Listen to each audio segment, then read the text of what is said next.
नमस्कार, मैं सिरांधा आप सभी दर्शकों का अन्नदाता कार्यक्रम में स्वागत करती हूं। किसान हमारे देश के अन्नदाता हैं और वे ही हमारे देश के भाग्य विधाता हैं। ऐसे ही भारतीय किसानों को खेती बाड़ी से जुड़ी हुई बहुत सी नई लाभकारी जानकारियां देने के लिए हर रोज सुबह हम आपके साथ आते हैं। तो चलिए कार्यक्रम शुरू करने से पहले देखते हैं क्या है आज के अन्नदाता में। आज पूरा विश्व मना रहा है वानिकी दिवस।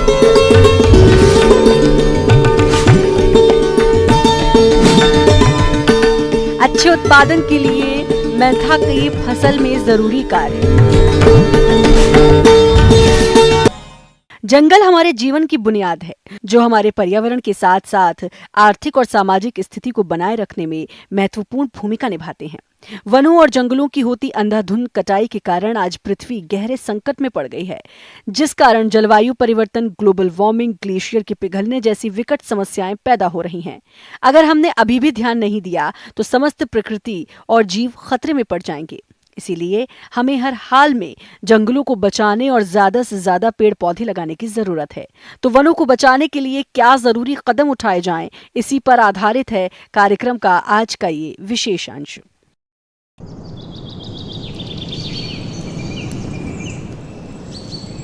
विश्व वानिकी दिवस। विश्व वानिकी दिवस पहली बार वर्ष 1971 में यूरोपीय कृषि परिसंघ के द्वारा मनाया गया। तब से हर साल 21 मार्च को मनाया जाता है। पहली बार विश्व वानिकी दिवस इस उद्देश्य से मनाया गया था कि दुनिया के तमाम देश अपनी मातृभूमि की मिट्टी और वन संपदा का महत्व समझे और अपने अपने देश के वनों और जंगलों का संरक्षण करें। अगर हम भारत की बात करें तो 22.7% भूमि पर ही वनों और जंगलों का अस्तित्व रह गया। भारत में वन महोत्सव जुलाई 1950 से ही मनाया जा रहा है। इसकी शुरुआत तत्कालीन गृह मंत्री कुलपति कन्हैयालाल माणिकलाल मुंशी ने की थी। विश्व वानिकी दिवस का उद्देश्य है कि विश्व के सभी देश अपनी वन संपदा की तरफ ध्यान दें और वनों को संरक्षण प्रदान करें। भारत में भी वन संपदा पर्याप्त रूप में है। भारत में 657.6 लाख हेक्टेयर भूमि में यानी लगभग 22.7% पर वन पाए जाते हैं। वर्तमान समय में भारत 19.39% भूमि पर वनों का विस्तार है और छत्तीसगढ़ राज्य में सबसे ज्यादा वन संपदा है। उसके बाद क्रमशः मध्य प्रदेश और उत्तर प्रदेश राज्य में। लेकिन बढ़ते शहरीकरण और जनसंख्या की जरूरतों की पूर्ति के लिए वनों की कटाई तेजी से हो रही है। वहीं दूसरी ओर मानवीय चूक और प्रकृति के कारण हर साल वनों में आग लगना गंभीर चुनौती होता जा रहा है। पिछले कुछ वर्षों से पृथ्वी के अलग अलग हिस्सों में वनों में आग लगने की खबर अब आम हो चुकी है। इसके कारण कई वन्य जीवों की प्रजातियां लुप्त होने की कगार पर खड़ी हैं। साथ ही वर्षा का संतुलन भी बिगड़ा है। कहीं भीषण सूखा तो कभी बाढ़ जैसी आपदाओं की संख्या में बढ़ोतरी हो रही है। भारत सरकार द्वारा 1952 ईस्वी में निर्धारित राष्ट्रीय वन नीति के तहत देश के 33.3% क्षेत्र में वन होने चाहिए, लेकिन वर्तमान समय में ऐसा नहीं है। वन भूमि पर उद्योग धंधों तथा मकानों का निर्माण, वनों को खेती के काम में लाना और लकड़ियों की बढ़ती मांग के कारण वनों की अवैध कटाई आदि वनों के नष्ट होने के प्रमुख कारण हैं। इसलिए अब समय आ गया है कि देश की राष्ट्रीय निधि को बचाएं और इनका संरक्षण करें। हमें वृक्षारोपण को बढ़ावा देना होगा। कृषि के साथ तक आपने खेती से जुड़ी हुई कुछ उपयोगी जानकारियां देखी। अब लेते हैं एक छोटा सा ब्रेक, जल्द ही लौटेंगे और कार्यक्रम में आगे भी हैं खेतीबाड़ी से जुड़ी हुई महत्वपूर्ण जानकारियां। आप बने रहिए हमारे साथ।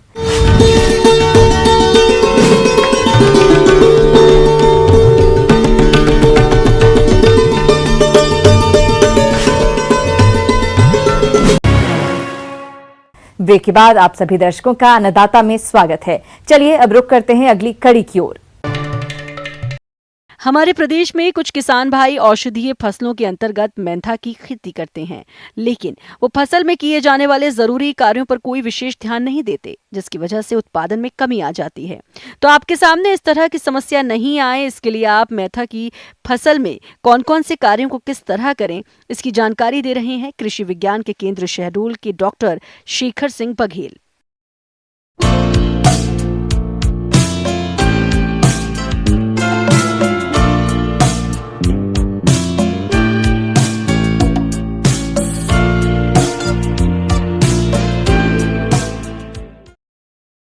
आज हम आपसे मिंट की सफल खेती के बारे में विस्तारपूर्वक चर्चा करेंगे। जैसा कि आप जानते हैं कि इस समय वानस्पतिक वृद्धि की अवस्था में पूरी फसल होगी आपकी। किसान भाइयों, मेंथा की फसल में खरपतवार उगने से फसल की बढ़वार और उत्पादन दोनों प्रभावित होते हैं। तो आप कैसे करें खरपतवार नियंत्रण, आइए जानते हैं। जो 2-3 चीज़ें इसमें करने लायक हैं वो ये हैं कि पहले तो ये इसकी फसल की निराई गुड़ाई कर दीजिए, बीड़ बिल्कुल नहीं होना चाहिए। तो जैसे आप सिंचाई करते हैं तुरंत तो खरपतवार आ जाता है, तो शुरू के करीब 20 से 25 दिन, 1 महीना आपको खेत को खरपतवारों से बीड़ फ्री रखना है। और इसके लिए आप निराई गुड़ाई करेंगे और हो चला सकते हैं। उसके बाद भी यदि कंप्लीट रूप से बीड़ नहीं जाता है तो आप इसमें हर्बिसाइड का भी स्प्रे कर सकते हैं। लेकिन कोशिश करना चाहिए कि यदि आप छोटे लेवल पे काम कर रहे हैं तो आप हो या मैनुअल बीडिंग से आप जो है खेत की निराई गुड़ाई कर दें। अधिक उत्पादन लेने के लिए मेंथा की फसल में सिंचाई और पोषक तत्वों का प्रबंधन आप किस तरह से करें, इसकी जानकारी के लिए आइए मिलते हैं। यहाँ एक चीज़ का जिक्र हम ये करना चाहेंगे कि ये जो मिंट है ये बहुत संवेदनशील फसल है।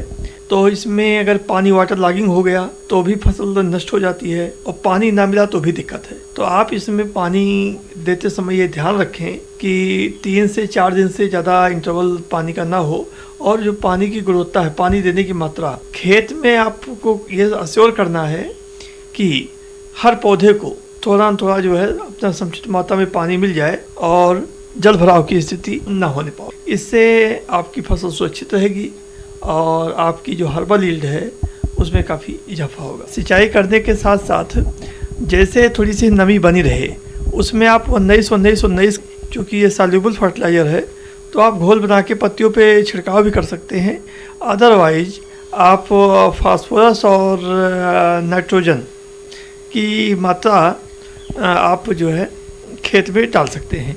इससे आपकी फसल बहुत अच्छी होगी। मेंथा की फसल को कीट और रोग अधिक नुकसान पहुंचाते हैं, जिसके कारण फसल उत्पादन में कमी आ जाती है। तो आप कैसे करें कीट और रोग नियंत्रण, आइए जानते हैं। मेन प्रॉब्लम है वो इस समय खेत में प्रायः देखा जा रहा है कि पत्तियां सूख चुकी हैं, तो ये इसमें एरोमेटिक है, एरोमा भी है, तो काफ़ी कीट पतंगे इसकी तरफ आकर्षित हो रहे हैं। तो रोग और कीट 2 मिंट की खेती की सबसे बड़ी समस्या है। तो इंसेक्ट में जो प्रायः देखा जा रहा है उसमें सकिंग टाइप के इंसेक्ट जैसे जैसिड्स हैं, ये सब वो आपके खेत में लग रहे हैं। फ्लाई भी इसमें देखी गई है जो कि डैमेज कर रही है, व्हाइट फ्लाई जो कि डैमेज कर रही है। इसके लिए सुझाव ये है कि कोई सुटेबल इंसेक्टिसाइड जैसे इमिडाक्लोरोपिड है, कोई नाल्फास है, फास्फेमिडान है, ये सब 0.03% के दर से इनका आप फसल पर छिड़काव कर दीजिए। तो इस प्रकार से आपकी जो फसल है कीटों एवं बीमारियों से सुरक्षित रहेगी। यहाँ तक रोग की बात है, रोग में एक अभी शुरुआती अवस्था में इस समय ब्लाइट उसको अर्ली ब्लाइट आप कह सकते हैं, अर्ली ब्लाइट की भी समस्या कहीं कहीं देखी जा रही है। इसमें आप जो है डाइथेनियम 45.3% का छिड़काव करके फसल को इससे सुरक्षित कर सकते हैं। जहाँ तक बात उत्पादन की है, आपका ये जो हर्बल यील्ड है ये इम्पॉर्टेंट इकोनॉमिकल पार्ट है, इसको आप बेच करके अच्छा पैसा कमा सकते हैं। तो ध्यान देने वाली बात ये है कि चूँकि आपका ये सीधे मार्केट में जा रहा है तो क्वालिटी इसकी आपको अश्योर करना है कि जो हमारी हार्वेस्ट यील्ड है इसकी क्वालिटी बनी रहे, तो आशा है कि अगर इन सब बातों को आप ध्यान में रखेंगे तो अच्छी क्वालिटी के मिंट के प्रोडक्शन के साथ साथ अच्छी आप आमदनी भी कमाएंगे। आगे और भी हैं खेतीबाड़ी से जुड़ी हुई बहुत सी रोचक जानकारियां, पर यहाँ पर रुकेंगे एक और छोटे से ब्रेक के लिए। जल्द हाजिर होते हैं।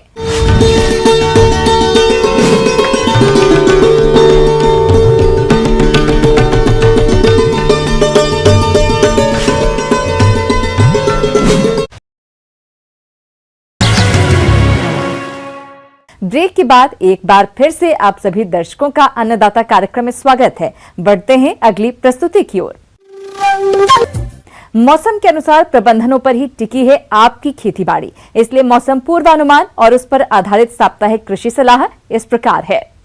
भारत मौसम विज्ञान विभाग ग्रामीण कृषि मौसम सेवा केंद्र ग्वालियर से प्राप्त मौसम रिपोर्ट के आधार पर ग्वालियर, मुरैना, टीकमगढ़, गुना और इनके आसपास के जिलों के किसानों को सलाह दी जाती है कि इन क्षेत्रों के किसान कोरोना के गंभीर फैलाव को देखते हुए किसानों को सलाह है कि कृषि कार्यों के दौरान भारत सरकार द्वारा दिए जा रहे निर्देशों, व्यक्तिगत स्वच्छता, मास्क का उपयोग, साबुन से उचित अंतराल पर हाथ धोना और एक दूसरे से सामाजिक दूरी बनाए रखने पर विशेष ध्यान दें। संभावित मौसम पूर्वानुमान को देखते हुए जायद फसल जैसे मूंग, उड़द की बोनी की तैयारी करें। ग्रीष्मकालीन मूंग की प्रजातियों में पीडीएम 11, जेएम 721, टीजेएम 1 तथा उड़द की उन्नत प्रजातियों में उड़द 2, पीडीयू 1, टीपीयू 4 इत्यादि का चयन करें। संभावित मौसम को देखते हुए इस समय सरसों की फसल जिसमें 75% फलियां पीली पड़ चुकी हैं, उस फसल की कटाई कर खलिहान में रखें और सुखाकर कहाई करें। गेहूं की फसल में इस समय चूहों की समस्या आ सकती है, अतः इनके नियंत्रण के लिए जिंक फास्फाइड 20 ग्राम, आटा 900 ग्राम, सरसों का तेल 40 ग्राम और गुड़ 40 ग्राम का मिश्रण करके विषाक्त पदार्थ तैयार करें और गोली बनाकर खेत में जगह जगह रखें। इस समय गोभी और बंद गोभी में माहू की संभावना हो सकती है, अतः दिखाई देने पर इसके नियंत्रण के लिए नीम का तेल 1.5 से 2 लीटर 500 से 600 लीटर पानी में घोलकर प्रति हेक्टेयर की दर से छिड़काव करें। भिंडी की फसल बोने के लिए खेतों की तैयारी करें और खाद बीज की व्यवस्था कर बीज को कार्बेंडाजिम दवा 2 ग्राम प्रति किलोग्राम बीज की दर से उपचारित कर बुआई करें। वर्तमान मौसम कद्दू वर्गीय सब्जियों जैसे कद्दू, लौकी, तुरई, ककड़ी, खीरा और करेला आदि की सीधी बुआई के लिए अनुकूल है, अतः पर्याप्त नमी होने पर बोनी करें। आम के वृक्षों में फूल आने पर सिंचाई न करें व नवरोपित आम के पौधों के थालों की सफाई कर आवश्यकता अनुसार सिंचाई करें। पशुओं में इस समय बाह्य परजीवियों का प्रकोप हो सकता है, अतः इनके बचाव के लिए क्लीनर या ब्यूटाक्स नामक दवा को 1 लीटर पानी में 2 मिलीलीटर दवा के अनुपात में मिलाकर पशुओं के शरीर पर सुरक्षात्मक तरीके से लगाएं तथा इसके उपरांत पशु को 1 घंटे बाद नहलाएं।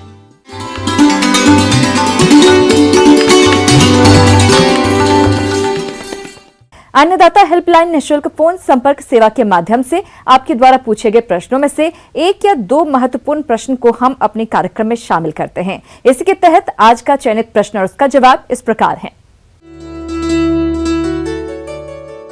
आज के अन्नदाता हेल्पलाइन में जिस प्रश्न को कार्यक्रम में शामिल किया गया है उसे पूछा है ग्राम लखना, जिला रीवा के किसान अनुज ठाकुर ने। आप कड़कनाथ मुर्गी के पालन पर जानकारी चाहते हैं तो अनुज ठाकुर जी आपकी जानकारी के लिए प्रस्तुत है कार्यक्रम का यह अंश। किसान भाइयों, आज हम बात करेंगे कड़कनाथ, जो कि वर्तमान में प्रसिद्धियों की बुलंदियों को छू रही है। ये मुर्गी की एक ऐसी प्रजाति है जो कि बहुत ही गुणकारी है और इस प्रजाति के पालन से कई किसान भाई बहुत लाभ प्राप्त कर रहे हैं और उपभोक्ताओं को भी इसके सेवन से बहुत फायदा प्राप्त हो रहा है। मुर्गी पालन एक ऐसा व्यवसाय है जो आपकी आय का अतिरिक्त साधन बन सकता है। यह व्यवसाय बहुत कम लागत में शुरू किया जा सकता है और इसमें मुनाफा भी काफी ज्यादा है। अगर हम बात कड़कनाथ मुर्गी के बारे में करें तो इसमें प्रोटीन तो होता ही है, साथ ही इसमें कई औषधीय गुण भी होते हैं। दरअसल कड़कनाथ प्रीमियम ब्रीड है। इसके मीट का दाम आम चिकन की तुलना में 3 गुना ज्यादा होता है। चटकदार काले रंग के इस मुर्गे में फैट ना के बराबर होता है और स्वाद बड़ा अच्छा रहता है। इस मुर्गी की जो उपलब्धता है वो ये झाबुआ, मध्य प्रदेश के झाबुआ प्रदेश में ये मुर्गी मुख्य रूप से पाई जाती है और झाबुआ के आदिवासियों द्वारा इसका पालन मुख्य रूप से किया जाता है। इस मुर्गी को काला मासी के नाम से भी जाना जाता है। काला मासी क्यों? क्योंकि इसके जो मांस है उसका रंग काला होता है। ये एक इसकी विशेष पहचान है और इसकी विशेषता है। मध्य प्रदेश के झाबुआ समेत कुछ अन्य जिलों में मुर्गी के ये खास नस्ल पाई जाती है जिसे कड़कनाथ के नाम से पहचाना जाता है। इसमें vitamin B1, B2, B6, B12, C, E, niacin, calcium, phosphorus और हीमोग्लोबिन से भरपूर होता है। इसके मीट में सफेद चिकन के मुकाबले कोलेस्ट्रॉल का स्तर कम होता है और अमीनो एसिड का स्तर ज्यादा होता है। ये दूसरे मुर्गियों की तुलना में लाभकारी है। इसका खून, हड्डियां और संपूर्ण शरीर काला होता है। इस मुर्गी को बैकयार्ड में भी पाला जा सकता है। बैकयार्ड फार्मिंग के लिए ये बहुत ही उपयुक्त मुर्गी है क्योंकि इसमें रोग प्रतिरोधक क्षमता भी अच्छी है और प्रतिकूल वातावरण को सहने की क्षमता। इन सभी विशेषताओं के कारण सरकार द्वारा भी कड़कनाथ के पालन को बहुत प्रोत्साहित किया जा रहा है। इसमें जो मृत्यु दर है वो इसके चूजे के प्रारंभिक 15 दिनों में ही ज़्यादा होती है, उसके बाद इसमें मृत्यु दर बहुत कम हो जाती है। तो किसान भाइयों, जब कभी आप कड़कनाथ मुर्गी का पालन प्रारंभ करें तो शुरू के 15 दिन में इसका विशेष ध्यान रखें और अगर संभव हो तो आप 15 दिन से लेकर 28 दिन तक के चूजे को ही खरीदें। उससे जो इसकी मृत्यु की जो संभावित उम्र है वो निकल जाएगी और उसके बाद आपको इसकी मृत्यु या इसकी बीमारियों के लिए ज़्यादा चिंतित होने की आवश्यकता नहीं रहेगी। कड़कनाथ चिकन फार्मिंग बिजनेस को करने के लिए आपको खुले स्थान की जरूरत पड़ेगी। इसे आप घर के आंगन और लकड़ी का शेड बनाकर बहुत आसानी से पाल सकते हैं। एक मुर्गे के लिए करीब 2 स्क्वायर फीट जगह की जरूरत होती है। इस मुर्गे के खान-पान में कोई ज्यादा खर्च नहीं आता है। ये हरे चारे में बरसीम, बाजरा चरी बड़े चाव से खाते हैं। आपको इसके लिए दाने में जो कुछ बातों का ध्यान रखना है, उनमें 50% मक्का, 30% सोयाबीन की खली, 10% चावल की चूरी और 10% मछली का चूरा और 2 से 3% मिनरल मिक्सचर और विटामिन मिक्सचर का इस्तेमाल आप इसमें कर सकते हैं। इस प्रकार आप बहुत कम लागत में भी अच्छा दाना तैयार कर सकते हैं। इसमें कुछ टीकों का भी इस्तेमाल, जिसमें विशेष रूप से रानीखेत का टीका है। करीब 7 दिन की उम्र में इसमें रानीखेत का B1 या F1 स्ट्रेन लगाना चाहिए। उसके बाद 21 दिन की उम्र में लासोटा नामक रानीखेत का स्ट्रेन पीने के पानी में मिलाकर देना चाहिए। उसके उपरांत प्रति 2 माह की उम्र के अंतराल पर आप रानीखेत बीमारी के लिए लासोटा नामक स्ट्रेन पानी में मिलाकर दीजिए, जिससे कि इसमें ये बीमारी नहीं आएगी। कड़कनाथ में सामान्यतः अन्य बीमारियों का प्रकोप बहुत कम होता है। कड़कनाथ मुर्गी 9 से 20 सप्ताह में 1 केजी वजन के हो जाते हैं और लगभग 5 माह में 2 से 2.5 केजी की हो जाते हैं और प्रतिवर्ष लगभग 100 से 120 अंडे देते हैं। इस नस्ल को 1 किलो तैयार करने में 200 रुपए का खर्चा आता है और बाजार में ये 500 से 900 रुपए किलो में बिक जाता है। अगर आप कड़कनाथ का व्यवसाय शुरू करना चाहते हैं तो भारतीय पक्षी अनुसंधान संस्थान इज्जत नगर बरेली में प्रशिक्षण ले सकते हैं। इसके अलावा कृषि विज्ञान केंद्र राज्यों के पशुपालन विभागों में भी इसकी पूरी जानकारी ले सकते हैं।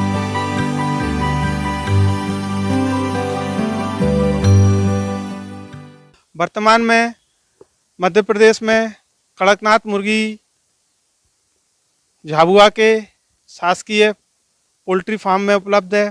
उसके साथ में नानाजी देशमुख पशु चिकित्सा विज्ञान विश्वविद्यालय जबलपुर के पोल्ट्री फार्म में भी ये मुर्गी उपलब्ध है। इसके अलावा इसी विश्वविद्यालय के अंतर्गत संचालित रीवा वेटनरी कॉलेज और महू वेटनरी कॉलेज में भी ये मुर्गी उपलब्ध है। इन सब बातों का आप ध्यान रखेंगे तो आप निश्चित रूप से कड़कनाथ नस्ल से अधिकतम लाभ प्राप्त कर सकते हैं। आइए अब एक नजर डालते हैं राज्य की कुछ चुनी हुई मंडियों के प्रमुख फसलों के बाजार भाव पर।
किसान भाइयों, अन्नदाता आपकी सेवा के लिए संकल्परत है। कृषि संबंधित समस्या और सुझावों के लिए आप हमें इस पते पर संपर्क कर सकते हैं। प्रोड्यूसर अन्नदाता, news 18 Madhya Pradesh Chhattisgarh, Ramoji film city Hyderabad 501512। साथ ही आप हमें ईमेल भी कर सकते हैं। हमारा ईमेल है p18annadatamp@nw18.com। इसके अतिरिक्त आप हमें निःशुल्क हेल्पलाइन नंबर 180041921555 पर सोमवार से शनिवार सुबह 10 बजे से शाम 4 बजे के बीच संपर्क कर सकते हैं। किसान भाइयों, अब समय हो रहा है आपसे विदा लेने का, तो हमारी पूरी अन्नदाता टीम को दीजिए इजाजत। कल फिर आपसे मुलाकात होगी कृषि संबंधित कुछ और महत्वपूर्ण जानकारियों के साथ। नमस्कार।